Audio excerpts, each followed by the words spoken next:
I had been planning this moment for months. Every detail of the evening was carefully considered. The restaurant, the lighting, even the small bouquet I carried in my pocket. I wanted it to be perfect. She deserved that, or so I thought. The party was lively, full of her friends and a few of mine. Laughter echoed through the room, and everyone seemed relaxed, enjoying the casual atmosphere. I watched her from across the room, feeling a mix of excitement and nerves. She looked radiant, her smile lighting up the space, completely unaware of the question I was about to ask. Finally, the moment arrived. I stepped forward, taking her hand in mine, and knelt down on one knee. The room fell quiet, and all eyes turned toward us.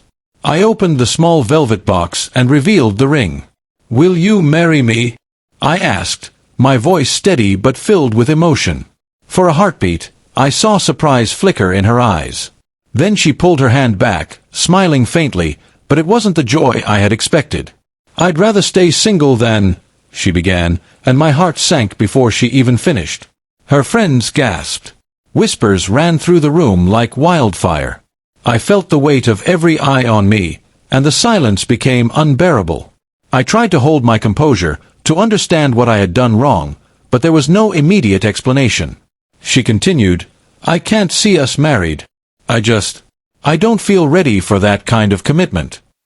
I stood there, stunned, unable to process the words. Months of planning, countless conversations about the future, all seemed to evaporate in a single sentence. I could see the hesitation in her eyes, the unease, but it didn't lessen the sting. I asked her calmly, "Are you sure? Or is this just nerves?" Her gaze met mine, steady but resolute. "I'm sure," she said softly. "I love you, but I need to figure out who I am before I can commit to someone else. I'm sorry." For a moment, the world seemed to pause. I wanted to argue, to beg, to explain how much I loved her, but deep down I knew that wouldn't change anything. Love isn't about forcing someone to say yes. Love is about understanding, even when it hurts. I straightened, keeping my voice steady, though it trembled slightly. "I understand," I said. "It's better to hear the truth now than to live a lie later." Her friends looked uncomfortable, and I felt the tension in the room. Some offered awkward smiles, trying to ease the discomfort, but the atmosphere had already shifted.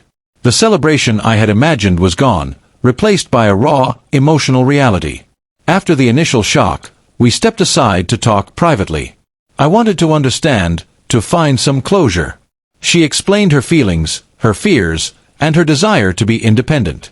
She spoke about past relationships, the pressure she felt from friends and family, and her own uncertainty about the future. I listened without interruption. Every word she said, I absorbed, trying to hold back the emotions threatening to overwhelm me. This wasn't about winning or losing, it was about accepting the truth, no matter how painful.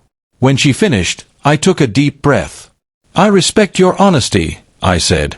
"It hurts, but I'd rather you be truthful than pretend otherwise." We hugged, a mixture of sorrow and affection in that embrace. It wasn't the romantic moment I had dreamed of, but it was real, honest, and necessary. In that moment, I realized that love isn't always about getting what you want. Sometimes, it's about letting go, even when it's painful. The party continued, but I stayed quiet, processing the whirlwind of emotions. Friends approached cautiously, offering kind words and support. Her friends were apologetic, acknowledging the awkwardness of the situation, but I remained composed, knowing that dignity mattered more than appearances. That night, I walked home alone, reflecting on everything that had happened. I felt a mix of sadness, disappointment, and unexpected clarity. I realized that I had placed my happiness entirely on someone else's choices, forgetting that my own sense of self mattered as much as our relationship. Over the following weeks, I focused on rebuilding my life, pursuing personal goals, and reconnecting with friends and family. I allowed myself to grieve the future I had imagined, but I also embraced the freedom to grow independently. Months later, I saw her again at a mutual friends gathering. She smiled, warm and genuine, but the dynamic had shifted. There was respect and understanding between us now, rather than expectation or disappointment. We spoke briefly, reminiscing about old times, but without any tension or longing. I realized that letting go had allowed both of us to grow. Looking back, I understand that the proposal wasn't a failure. It was a moment of truth, a reminder that love is not about control or certainty. It's about honesty, respect, and the courage to face reality, even when it doesn't match your dreams. And though it hurt, I am grateful.